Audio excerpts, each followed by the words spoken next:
Well, good day. It's the first day of July 2021, my first day of unemployment, not being employed and getting a paycheck since June of 1982. When I got out of the Navy, there was about 4 months where I didn't work. Best 4 months of my life. Then after that, I was either in the reserves or, working, So, yeah, it's a big adjustment. I don't know if I can handle it. But today, what I'm going to report on, it's that time of the year. And again, we're looking forward to the next year, to the various agencies, who's going to hire, who isn't going to hire.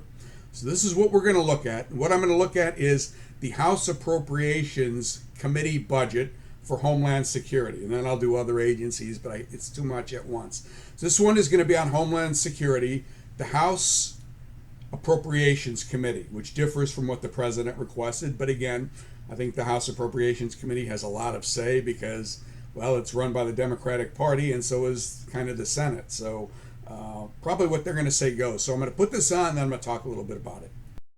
Okay, and as I said in the intro, this is going to be the House Appropriations Committee. So the president submits his request, which has already been done. And now this is what the House Appropriations Committee, and of course the House is controlled by the Democratic Party, what they propose for 2022. And just see if you can see where this is going. Okay, it's actually a funding increase, over what the president wants. Some of it is for major disaster response and recovery. It's going to secure our critical infrastructure. That's good, actually. Increased funding to prevent cyber attacks and root out intrusions. Yeah, if you've ever had your computer go down, it's a mess. But yeah, we don't want the Colonial Pipeline or our grid or any of that. It invests strongly in maritime security through funding the Coast Guard, makes responsible investments in border security. So put your mind to work, see where this is going. And then again, nobody can argue with this, respects the dignity of immigrants with new funding to improve processing of migrants and reduce backlogs in refugee, asylum, and immigration benefit applications. Okay, so this is where the Homeland Security budget's going. And as you know, there's winners and losers. And first, the bad news, CBP. They're going to get a decrease. Yeah. Yep. It's lower than what even the president wanted. But they are going to be getting $23 million for personnel, CBP personnel, to include tuition assistance. That's good. On-site mental health clinicians and child care services. $20 million to improve migrant processing. $3 million for migrant child care givers. So they need people to take care of the children who are coming across the border, and they're going to get $3 million. 132 for new technology, non-intrusive, 50 million non-intrusive imaging technology, 50 million border technology, 45 million innovative, I have no idea what that is, 10 million for port of entry technology, 20 million for body cams for everybody, 10 million for video recording at the Border Patrol station, 3 million for electronic health records. This is obviously detainee or immigrants are going to get electronic health records because you already have it through your health insurance. No funding for additional Border Patrol agents or border barriers.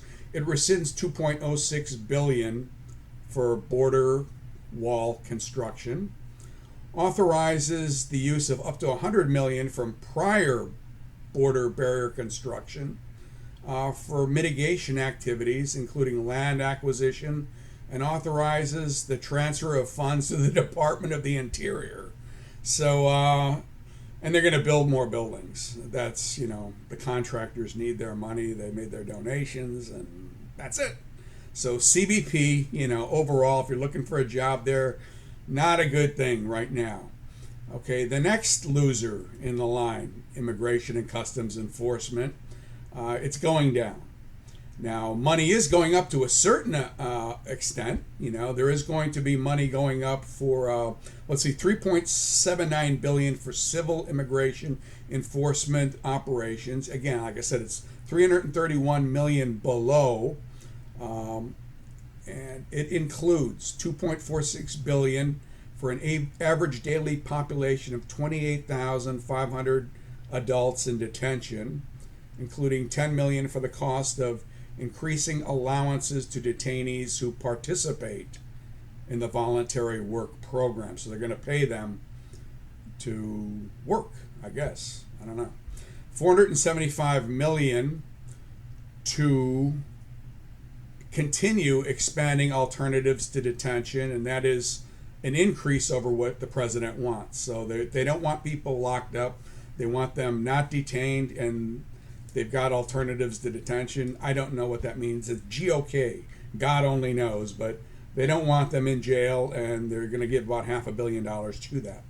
Okay, 2.26 billion for investigations. And that's a slight increase. So I don't know. It's about 95.2 million.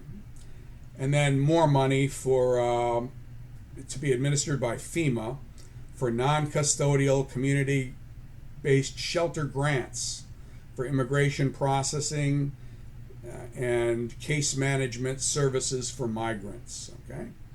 The good news, who's going to get money? Well, who do you think is going to get money? The Secret Service, okay? As I've said, the protective services are going to do very well at this time in law enforcement history. They're getting an increase of 2.58 billion, which is 137.8 million over what the president wanted. And some of it is cyber security, a little bit, but mostly personnel. These folks, it's going up. The TSA is getting an increase of 300 some odd million. And surprisingly, the Coast Guard, they like the Coast Guard.